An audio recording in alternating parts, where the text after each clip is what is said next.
was a sunny winter morning. I walked into a school in a village in Mohan Garden, Uttam Nagar in West Delhi. I had heard about its unique teaching method from my colleagues at CreateNet Education. It was not a surprise visit. The head of school and founder, Ashok Thakur, was expecting me. But my first encounter was with a group of enthusiastic learners who were exploring different shapes in nature. A few steps away, some other older children were doing measurements outside their classroom. I approached the teacher, who was quietly observing her students. हम लोग clubs करवाते हैं. इस club में जो जितने भी 5 subjects हैं वो प्लस लैंग्वेज, वो क्लब्स बने हुए हैं जो पर्टिकुलर टीचर स्टार्टिंग में लेता है.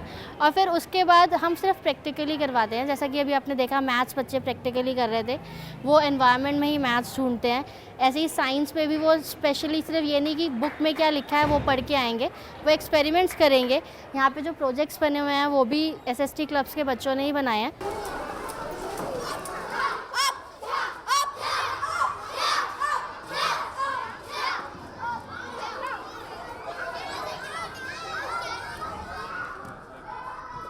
इस स्कूल पैटर्न ही इतना यूनिक है कि भाई इस पैटर्न को जो भी अगर फॉलो करता है तो मुझे नहीं लगता वो किसी भी कंडीशन में कहीं भी रुक सकता है. बाकी 10th क्लास का लेवल, जैसे आपने देखा कि 5th क्लास का बच्चा एक 10th क्लास का लेवल क्लियर कर रहा है. इट मीन्स वो पूरा A to Z कैसे करना है कैसे नहीं करना पूरा एक पॉइंट टू पॉइंट अच्छा बता सकता है आपको. अपने और ब्रदर के बच्चों को मैंने यहाँ डाला और डालने के बाद मुझे 1 साल में पता लग गया कि बच्चे के अंदर जो दब्बूपन था, जो बोल नहीं पा रहा था, और वहाँ जितने भी यहाँ पर लोग आए उनसे वो फ्रैंकली उनके जवाब दे रहा था. मैंने कहा यार यहाँ तो आप बोलते नहीं थे स्कूल में. कहता पापा यहाँ मुझे ऐसा लगता था कि कोई प्रेशर है मेरे ऊपर. यहाँ आने के बाद मुझे पता लगा कि मेरे को सीखना है इनसे कुछ. जीवन क्या है? मैम जीवन निरंतर है. निरंतर है. Okay. Munni International is only 13 years old. In a short span of time, they have managed to effectively implement an innovative methodology, creating space for self-learning, awareness and responsibility, not only for children, but also for teachers. Jeevan Vidya, a philosophy of living life meaningfully, has been the guiding principle. Curriculum तो CBSE का ही चलता है, परंतु हम लोग उसको इम्बाइडेड कर देते हैं वैल्यूज़ के साथ में, कि वैल्यू की लाइट में, वैल्यू के प्रकाश में, वैल्यू को लक्ष्य रखते हुए वर्तमान इस करिकुलम को कैसे चलाया जाए. तो हमें ये जीवन विद्या से एक बात समझ आई कि पूरे शिक्षित होने का मतलब है कि पहले मैं स्वस्थ रह सकूं, उसके बाद समृद्ध हो सकूं, फिर संबंधों में तृप्ति आ सके. संबंध मेरा मतलब सिर्फ मानवतर संबंध नहीं है, प्रकृति से, प्रकृति के बाद मानव से एक से दूसरे के बीच संबंध, और तीसरा मैं व्यवस्था में भागीदारी कर सकूं. मैं जो भी व्यवस्था में जो मुझे रोल हो, चाहे मेरा लीडर का हो या सेवक का हो या कोई भी हो, मैं उसमें बेहतरीन रोल प्ले कर सकूं. ये 4 कारण नजर आए. The journey and philosophy was inspiring, but I was curious to know how it translates into actual classroom practice. Chapter की 5 दिन की एक जर्नी होती है कि कैसे स्टेप बाय स्टेप वो आगे बढ़ता है. तो इससे सबसे पहले हम लोग सिचुएशन क्रिएशन करते हैं, क्योंकि इसका सबसे मेन रीज़न ये है कि जब तक किसी का इंटरेस्ट किसी टॉपिक के साथ नहीं जुड़ेगा तो वो उसको पढ़ेगा ही नहीं. सभी बच्चे लंच लेके आए हैं? आप क्या लेके आए हैं सलमान जी? रोटी लेके आए हैं. गुड. आप क्या लेके आए हैं जी? चपाती. अच्छा, आप लोग खाना लेके क्यों आए, लंच क्यों लेके आते हैं? कोई बताएगा लंच क्यों लेके आते हैं? इशिका जी. We bring lunch because from food we get energy, so we need the food, hence we are bringing lunch. तो खाना खाने से एनर्जी मिलती है, ऐसा वाकई में होता है? पक्का? तो पेड़ पौधों को तो हमने खाना खाते हुए देखा नहीं, उनको एनर्जी कैसे मिलती है? Ma'am, because they are growing and they need something to grow, so the food which they make from the process of photosynthesis, that food help them to grow. Guided discovery एक हमारा methodology है जिसमें teacher जो है इसका first point class में कराता है फर्स्ट डे ही, सिचुएशन क्रिएशन करने के बाद. इसमें उसका प्रीफेस, उसकी नेसेसिटी, इंपॉर्टेंस, उसकी एप्लीकेशन, उसके जनरल यूजेस और एम एंड ऑब्जेक्टिव बताता है कि हम कैसे क्यों पढ़ रहे हैं, क्या उसकी इंपॉर्टेंस है. हमें पता है कि मानव शरीर में सारे काम होते हैं, जितने भी शरीर को बनाए रखने के लिए ज़रूरी है आपका डाइजेशन सिस्टम, रेस्पिरेटरी, ठीक है, एक्सेट्रा, ये सारे के सारे काम। क्या जानवरों में भी ऐसा होता होगा? क्योंकि उनमें ग्रोथ होती है तो उनमें भी ऐसा होता है, ठीक है। अभी हमने बात की सिचुएशन क्रिएशन में, आपने बताया कि पेड़ पौधे भी बनाते हैं अपना खाना, तो उनमें भी ऐसा होता है, ठीक है। तो अब कौन सी चीज़ बचती है जिसमें ये काम नहीं होते हैं? तो पदार्थ अवस्था बचती है हमारी, ठीक है। तो पदार्थ अवस्था में क्या आपका मिट्टी, धातु, मणि, पत्थर, इन सब में ये सब चीज़ें नहीं होती। तो हमारी इस लाइफ प्रोसेस का जो प्रीफेस है वो क्या है? पदार्थ अवस्था। कि ये जितने भी फंक्शंस हमारी बॉडी में या किसी भी लिविंग बॉडी में होते हैं उसकी नेसेसिटी और इम्पोर्टेंस क्या है, ठीक है। तो ये सारे फंक्शंस होते हैं, देखिए डाइजेशन सिस्टम के कारण आपकी बॉडी को एनर्जी मिलती है, ठीक है। वो एनर्जी लेकिन शरीर उसको उस रूप में इस्तेमाल नहीं कर सकता, इसलिए उसको इस्तेमाल करने के लिए ऑक्सीजन की ज़रूरत होती है ताकि इसको और सिंपल फॉर्म में ब्रेक करके बॉडी उसको सिंथेसाइज कर सके। तो रेस्पिरेटरी सिस्टम भी ज़रूरी है। तो सारे के सारे एप्लीकेबल कहाँ होते हैं? अभी हमने बात की प्रीफेस में, नॉन लिविंग थिंग में तो एप्लीकेबल नहीं होते कि किसी पत्थर में डाइजेशन हो रहा है जी, अब फिर नया पत्थर जन्म लेगा उससे, ऐसा तो संभव है नहीं। आपने देखा है कभी कि एक पत्थर दूसरे पत्थर को जन्म दे रहा हो? ऐसा तो नहीं देखा हम लोगों ने। तो इसका मतलब क्या है कि इसकी एप्लीकेशन सिर्फ और सिर्फ सेलुलर जीवों में ही होती है। तो आप में से कोई बताएगा जनरल यूजेस क्या है इसके? In our body, there is many kind of process which is helping us to maintain our body. Some example like digestive system. It help to digest our food, and by which we get the energy to do something.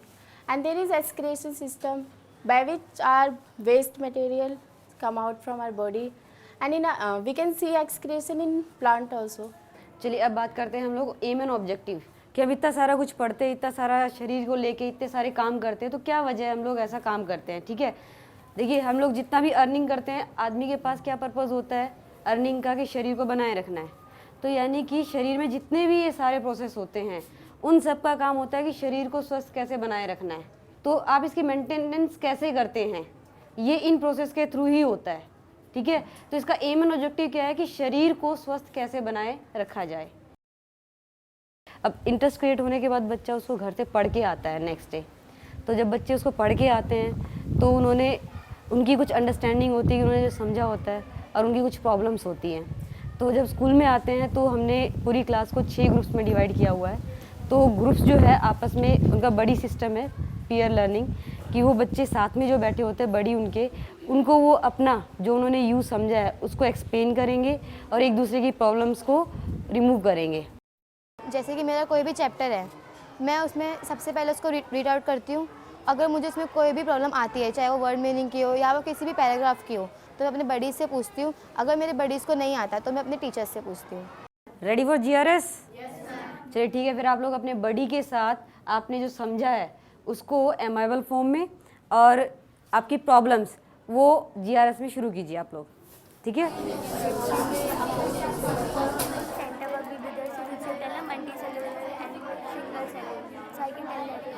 What is the digestive system? How our food go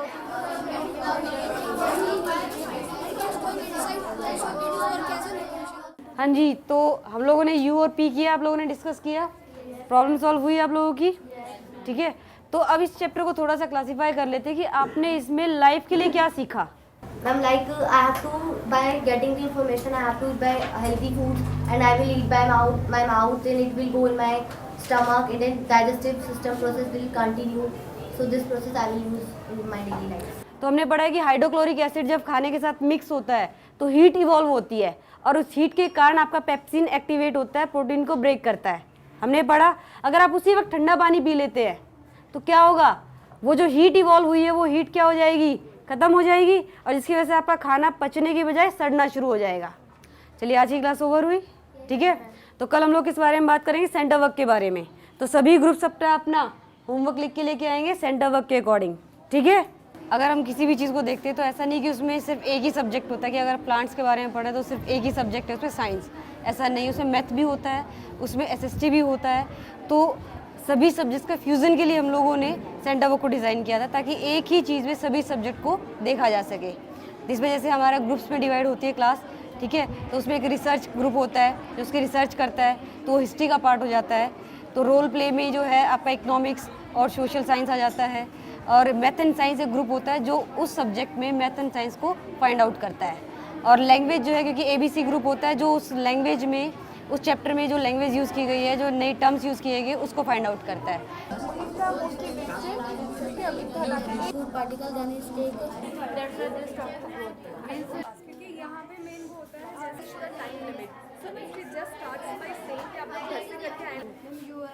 हाँ जी, तो सबके I think सबके point collect हो गए होंगे। ठीक है, तो शुरू करें। हाँ जी, तो कंस्ट्रक्शन ग्रुप से शुरू करते हैं। कंस्ट्रक्शन के लीडर कौन है? हाँ जी, हैप्पी जी आप शुरू कीजिए। जब हम खाना खाते हैं तो वो हमारे मुंह में जाता है, मुंह के बाद फिर वो फूड पाइप से होके हमारे पेट में जाता है, उसके बाद पेट में जाके स्मॉल इंटेस्टाइन में जाता है, स्मॉल इंटेस्टाइन के बाद large intestine and which is the, और जो हमारा जो वेस्ट होता है वो एनएस के थ्रू से बाहर आ जाता है। हाँ जी, तो नेक्स्ट ग्रुप शुरू करते हैं। ठीक है, नेक्स्ट लास्ट हमारा ABC ग्रुप, तो Arjun ji. Now we will talk about ABC language, process, प्रक्रिया, synonyms, action of law, fulfilled पूरा करना, synonyms complete, antonyms frustrated, massive विशाल, सिनोनिम्स बल्कि, एंटोनिम्स टाइनी। तो गाइड डिस्कवरी में टीचर जो है सबसे पहले उनकी जितनी भी इन्फॉर्मेशन उन्होंने गेन की है उसको क्लियर करता है कि उन्होंने क्या क्या सही गेन किया है, और अगर कुछ गलत गेन किया है तो वो कैसे है। तो इसका थोड़ा सा एक व्यू देखते हैं कि हमें पता है कि क्या होता है कि ग्रीन पार्ट कौन सा होता है, लीव्स होती हैं, लीव्स के ऊपर क्या होते हैं, छोटे छोटे पोर्स होते हैं, इसको हम स्टोमाटा बोलते हैं। ठीक है, क्या बोलते हैं? स्टोमाटा। ठीक है, और ये स्टोमाटा किस तरह से होता है आपका, इस तरीके से स्टोमाटा होता है। ये जो दो इस तरह के हैं ये है आपके गार्ड सेल्स। क्या बोलते हैं हम इनको? लास्ट में फिर बच्चा एमाइबल करता है खुद को जांच करने के लिए कि मैं इस चैप्टर को कहाँ तक समझ पाया हूँ। सबसे बेस्ट चीज़ इसमें ये है कि अभी तक आपकी इन्फॉर्मेशन, आपकी नॉलेज को कोई और चेक करता रहा है, लेकिन यहाँ पे बच्चा खुद को चेक करता है कि मैं इस चैप्टर को कितना समझ पाया हूँ। तो इसमें एमाइबल एक पैटर्न है जिसको वो फॉलो करता है, जिससे ये पता करता है कि मेरे को ये चैप्टर कितना समझ में आया है। पे किया होगा होमवर्क एमाइबल? सबने किया है? तो मैं पूछ सकती हूँ क्वेश्चंस? ये आप लोगों ने किया है तो मैं पूछ सकती हूँ ना? प्रवीण जी, आप मुझे 5th पॉइंट बताइए इसका। जैसे हम अगर कुछ गंदा खाना खा लेते हैं तो जो हमारा डाइजेस्टिव सिस्टम होता है वो अच्छे से उसे पाचन नहीं दे पाता, मतलब कर नहीं पाता। तो इससे हमें स्वयं में भी तृप्ति नहीं होगी, हम बीमार हो जाएंगे, और परिवार में भी समृद्धि नहीं होगी कि मतलब डॉक्टर के पास पैसे लगेंगे, और प्राकृतिक में संतुलन भी नहीं हो पाएगा। इसके बाद फिर हम पंचादिक करते हैं, जो फॉर्मेटिव असेसमेंट होता है हमारा, उसमें हम पंचादिक करते हैं, जिसमें एक बच्चा चैप्टर पढ़ने के बाद, ये पूरा होने के बाद, जर्नी पूरी होने के बाद एक बच्चा हर ग्रुप में जाता है। हर ग्रुप में जाने के बाद ग्रुप में 5 बच्चे उस एक बच्चे से कुछ क्वेश्चंस पूछते हैं, और वो जो क्वेश्चंस पूछते हैं उसका वो आंसर करना होता है। तो इस तरह से एक रिपोर्ट तैयार होती है कि उस पर्टिकुलर टाइम में उस ग्रुप ने उस बच्चे से कितने क्वेश्चंस पूछे, उसने कितना आंसर किया। तो ये हम पंचादिक फॉर्मेटिव असेसमेंट में इस तरह से चलाते हैं। What is transportation? Proteins are breaking down from the small intestine in our body. They are just which is important that is coming out, and which are not important, as I told you that they are excreted from the body. Autotropics are that which is making their food by oneself, like plants are making their food by oneself. What is heterotropic? Heterotropics which depend on others, like humans, animals are depending for their food for others. Teachers, along with parents, are the greatest influence of learning in children.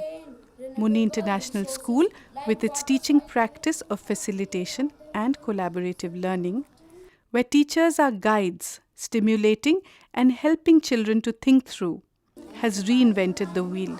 The school's work and efforts to enhance the effectiveness of teachers in India have been appreciated and recognized by UNESCO.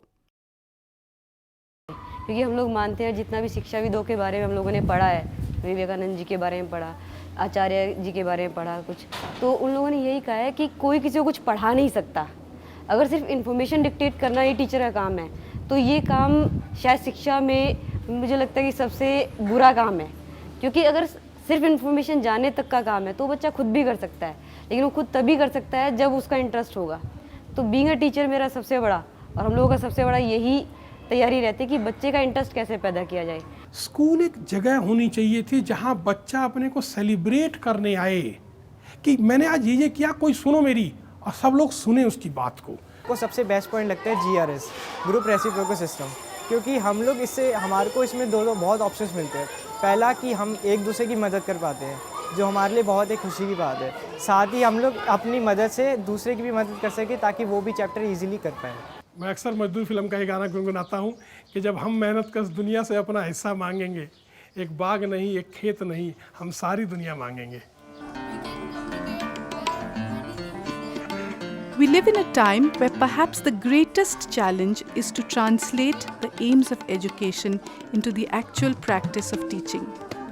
Muni International is a living example of such a practice.